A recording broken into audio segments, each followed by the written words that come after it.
Hello friends, welcome back to my channel.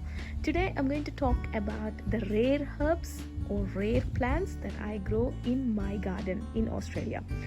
This could not be rare when you think in India because Indian weather they can grow easily, but whereas in Australia that's a bit different. Because I live in a temperate region where the temperatures in winter goes below 1 degree and the summers are above 40 to 43 degrees Celsius. So this is my snapshot of the garden. This is how we have put the beds across, and then we got some structures put in for the trellis. So I'm going to show you what are the rare herbs, that rare plants that I'm growing. So let's start with this. The little one up here is called Brahmi. So Brahmi is mostly used in oils. As far as I know, these are, look at the little flowers that it has got. So this is pretty much used to grow your hair healthy. So as far as I know, I use this one in coconut oil. I boil in the coconut oil and then apply to hair, and then the hair turns very nice with dark shade. So it improves the color, the texture of the hair. And another rare plant that I have got is betel nut plant. So betel nuts are grown in Australia, but this is a different variety. Usually I haven't seen anyone growing these many leaves in the Indian gardens because this is a Tasmanian pepper. This is called Tasmanian pepper. So it's a ground cover, and it grows very well, and it tastes, it's a betel nut leaf, but it is Australian variety. So this is one of the rare herbs that is found in my garden, and this one really helps the community here because whenever they have any prayers or pujas in their home that they need these leaves, they come to me. So I'm very blessed to have this plant because I can offer to God directly or indirectly when for any pujas. And the other rare herb that I have got is lemon balm.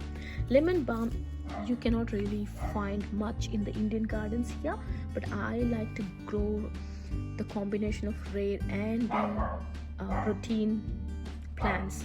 So this is lemon herb, and this is used to make a green tea. So whenever my friends comes in, I just use these leaves, and this is very good to calm your nerves down. So it really gives you a soothing effect after you consume this tea. This is one of it, and I've got another one which is called mushroom plant. You may be wondering, oh my god, what is this mushroom plant? The mushroom plant is, I didn't know until I came across from a website which called mushroom plant. So it has got all the proteins that you get from the mushrooms. This is mostly because at that time I came to know that some people are allergic to mushrooms. They cannot take fungi because mushrooms has got fungi in them. So if they are allergic to that sort of fungi where they cannot consume fungi or fungi, whatever you call it, and this is a natural form in the form of a plant that you can use it. I have used this one in my cooking. Usually for salads and stuff, I add them to the salads, and it has got very mild sort of thing, but it has got some sort of, I don't know how I can explain it. What I do is I make like a coleslaw. Coleslaw is something that in a different way, Indian coleslaw, like I use yogurt and then onion and chilies and this mushroom plant leaves. So I just finely shred so that you can't really see it, and then it just blends in with your salad. So this is one plant which I haven't seen in any Indian gardens. So that's another plant that I have got, I'm proud of. And the other one is custard apple. Yes, you may be thinking custard apple is quite common in India, that it's grown, but of course it's not grown in the urban gardens. But I got this plant in. It's a very slow growing plant in here because of the temperatures. I've got this, and I've got another one here which is just started sprouting again. So this is like, these are maybe 3 or 4 years old, these ones. You may be wondering, oh my god, 4 years, only this is grown from seed. I bought some custard apples in here from the supermarket, and then I just throw them in the garden or throw them in the compost, and then that's where they sprouted when the right temperatures kicked in. So this is another rare plant that I have in my garden. And usually these, I don't know about the fruits, hopefully it takes longer than usual, but leaves I still use them. When it comes to a festival, the Ganesh Chaturthi, and there are 9 varieties of leaves are offered, and this is one of the leaves. So I am using leaves at this stage. And this is another plant. People are really shocked looking at this plant in my garden, because whenever you talk about tamarind plants grow up to 50-60 feet tall. So these ones, they say, oh my god, you're growing the tamarind plant, are you crazy? Because these ones grow up to 50 to 60 feet height.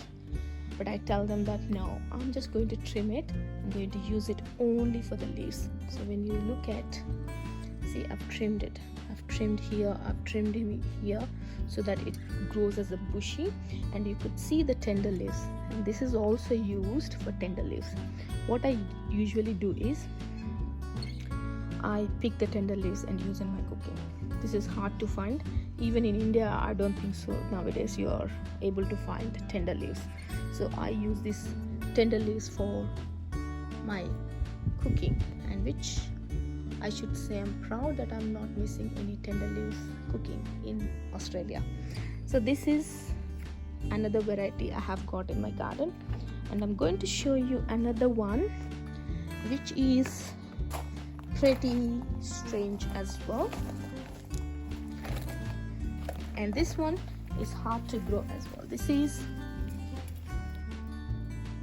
called wild grape in English. It's a normal English. It's called wild grape, and there is a scientific name to it, which is Cissus. I'll just put down the name out there as a title, so you can have a look. This is another one which is very, very good for your health. What I heard is, if you chop them, make them as a paste and apply on your any pains, especially the knee pains, it reduces the pain. So this is one of the plant I have got in my garden. And the other one I have is, which is a bit invisible to see because it's covered under, which is called stevia. You may heard about stevia. Stevia is a natural sugar. I've got this plant for about maybe 6 years, and this one, it just goes dormant in winter and comes back by itself. And these leaves are 300 times sweeter than the normal sugar. So usually I use these leaves in making, like for example, if I'm making any juice, and I just add some leaves into it, so it gives that sort of sweet taste. So this is stevia. I haven't seen in any Indian gardeners, but there might be some crazy gardeners like me who are growing this, but this is the best in my garden. And I've got another one which is mother of herbs, and I've got, look at the leaves I have. This is mother of herbs or ajwain leaves, and this is used again in salads. I use them in making tea or salads. I chop them finely and then put it in my yogurt and then eat it as it is. So it's really helpful, very herbal plant as well. So I got this in my garden, which I'm again proud of is goat kola. Goat kola is another rare herb which is used for many purposes. What I was made aware of this plant is that you can use, or herb I should say, this you can use for any joint pains or the inflammation in your body. If you have inflammation, it acts as an anti-inflammation if you eat these leaves. And this one in India they usually also tells about that this improves the memory. If you consume leaves, it improves the memory. So yeah, I didn't had much good experience consuming these leaves because it looks like I feel bit, my blood pressure goes down when I consume these ones, so I stopped consuming them, but I still grow in my garden. So because the leaves are so beautiful, look at the leaves, I really love the texture of it. So it's really nice, and the leaves are beautiful. So this is another one in my garden, and this is called Negro coffee plant or Kasundi. In Hindi I believe it's called Kasundi. So this is again a plant, a rare plant that you don't find much in the Indian gardens in Australia. This one grows very well in summers but goes dormant in winter, but the seeds fell in the ground and again it starts producing leaves. So I use this one again for leaves. I use leaves to make powder. So I add chili, garlic and a bit of tamarind, and then these leaves and curry leaves I make powder of it and use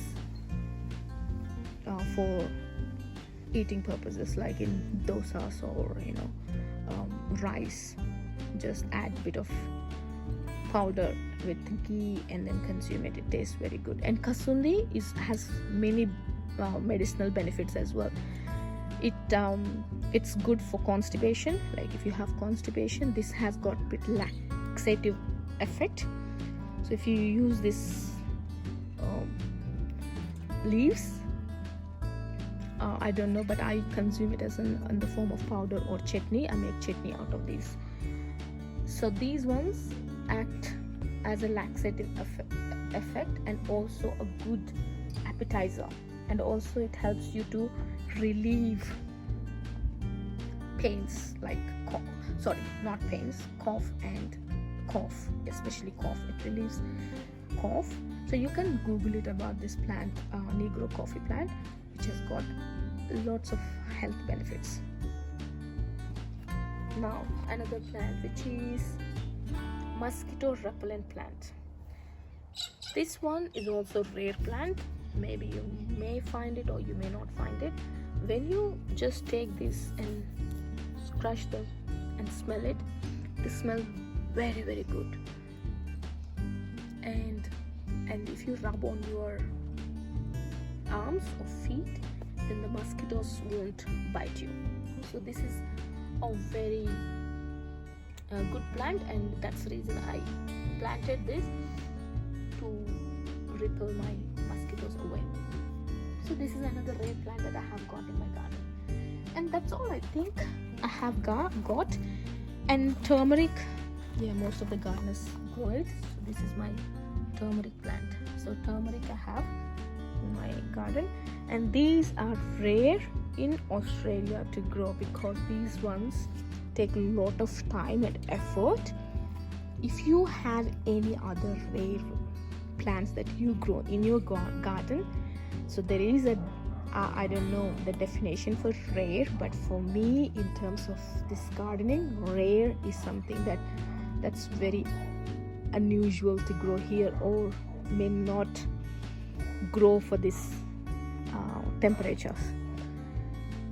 Or you can even put this way that you cannot find in usual supermarkets. So as simple as that. If you are growing anything like that, please share pictures of your rare plants that you are growing in your garden. So this is my list of rare plants in my garden, and I really love them and I use them. I don't just grow them, I use them as well. So in my garden I try to plant only the ones that I use, because that helps us to consume, and the plants are something like that. They want to give more, they want to give away more from them. So if you pick more, you get more of them. So that's the reason I try to grow the things that I would like to grow. Okay friends, next time I'll come back with another garden update. Until then, bye.